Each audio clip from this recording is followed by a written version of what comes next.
No, we have a Prime Minister. I'll answer the question. Prime Minister, I have to say that I I resent your characterisation. I'm asking you a perfectly reasonable question. Yes, isn't our Prime Minister a charmer?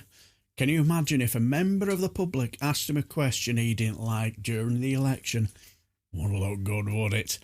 But to understand how we got to this position, we'll have to just go back to the point where the chair of the Home Affairs Select Committee, Dame Diana Johnson, asked him about a certain Lord's amendment protecting Afghan refugees who helped British troops in Afghanistan from being sent to Rwanda and morals. Do you agree that there is a moral case to support Lord Brown's amendment to the Safety of Rwanda Bill to ensure that Afghans who helped our armed forces in Afghanistan are not sent to Rwanda? Yes or no? We have an existing scheme it's not working though, is it? That's the problem. Well, yes, it's brought thousands of people to the UK under 3 different streams. And obviously, in the interest of time, we don't need to go over them all here, but there's 2 different schemes, there's multiple different strands, and we have brought thousands of people safely from Afghanistan to the UK to provide them with sanctuary. And that contributes to our overall numbers of around 500,000 people that we've welcomed to the UK through safe and legal routes over the past few years. The highest group within the small boats at the moment are from Afghanistan, aren't they, at 20%? So there is an issue about why those schemes are not working. My very final question... I just think on that doesn't mean the schemes are not working. It might just mean that there are many more people who would like to come to this country than we have the resources and the capacity to safely look after. And I think you can see that. Prime Minister, I don't think that's the view of most people looking at those schemes and how slow they've been. But I don't think you can infer from that just because people are coming, the scheme isn't working.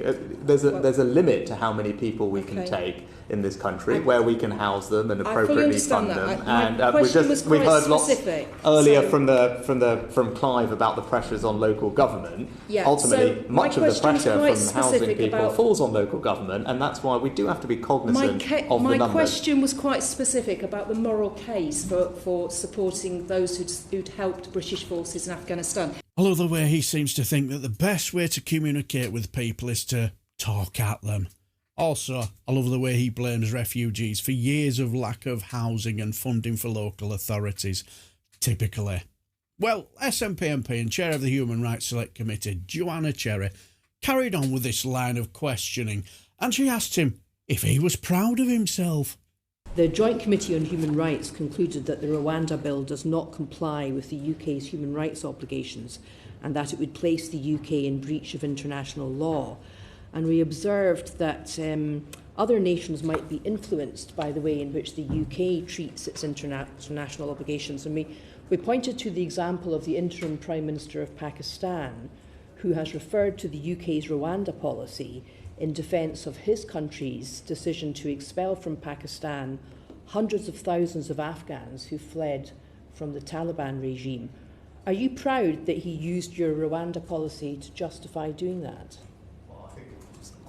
I'm obviously not responsible for the comments of a person in another country, so I think that's a slightly bizarre thing to say. But what I can say is I'm very confident that our Rwanda scheme is in compliance with all our international obligations, and we've worked very hard to ensure that that's the case.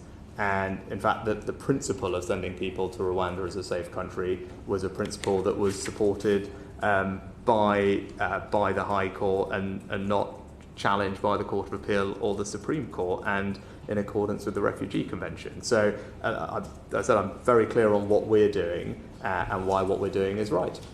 Dame Diana mentioned that there's evidence that quite a high number of people fleeing the Taliban regime are reaching the United Kingdom's shore on small boats.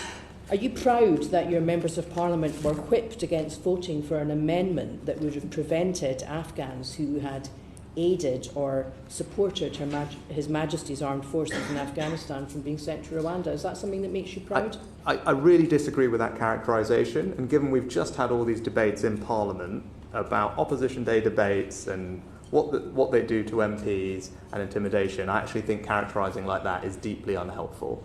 No, we have a Prime Minister. I'll answer the question. I resent your characterisation. I'm asking you a perfectly reasonable question. There are people coming to our shores your framing who have of the previously question, aided and abetted again, our armed forces in question, Afghanistan, and I would appreciate the opportunity to answer and you whipped your MPs against an amendment which would have prevented them from being deported to Rwanda. I'm asking you whether you're proud of that policy. That's all I'm asking. Now hear you. from the Prime Minister. You've interrupted him twice. We have a very clear obligation to make sure that we support those who aided us in Afghanistan, and we are delivering on that. We have multiple different schemes, which I've discussed in this committee in the past, 3 strands of them. Those schemes are operating and bringing thousands of Afghans safely to the UK in a way which is sustainable and where we can provide them with the appropriate support they need when they are here. And that is part of a broader approach that has welcomed 500,000 refugees to this country from varying different countries over the past several years. So we have a proud and compassionate record of making sure we support people who need that help, but it needs to be done in a legal way, and it needs to be done in a way that is sustainable for local communities and for the individuals concerned, so that we can provide them with the support that we need. And that's why we believe that our schemes, whether that's ARAP or ARCS, are the right way to do that. Other people will have their views, but we believe our way is the right way, and that's because we do believe we have an obligation and we're delivering on it. It isn't a bizarre thing to say, Prime Minister, when Joanna Cherry brought up the example of Pakistan using our policy to justify their reasons for doing it. Shows you how far we've fallen as a country, doesn't it? Also, I love the way he basically said to Joanna Cherry, I do not like your question. Can you ask me another one? And for me, the reason he was getting touchy was because it showed him for what he really is. An uncaring, pathetic and incredibly arrogant little man, isn't he? Also, I love the way Sir Bernard Jenkins saved his bacon as well. The end. But what do you guys think? Let me know down below. Have a lovely weekend and take care, my friends.